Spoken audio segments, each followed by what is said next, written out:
प्रथेप्रमाणे दरवर्षी जी बकरी ईद येते आणि मग त्याचं जे नियोजन असतं प्रशासनाकडनं जी नियमावली असते त्या संदर्भात दरवर्षी बैठक घेण्यात येते आणि यावर्षी ही बकरी ईद ही 27, 28, 29 या 3 दिवसात साजरी केली जाणार आहे।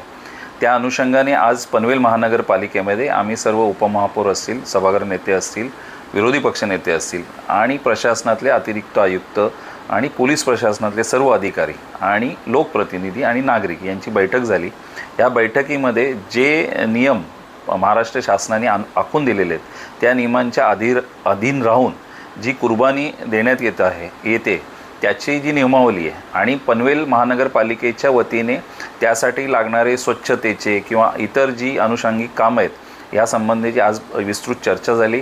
या निमित्ताने हा सण आनंदात कुठलीही कटुता निर्माण न होता सर्व नागरिकांनी या सणामध्ये सहभागी होऊन हा सण निर्विघ्नपणे पार पाडावा या दृष्टीने आज सगळं नियोजन केलेलं आहे।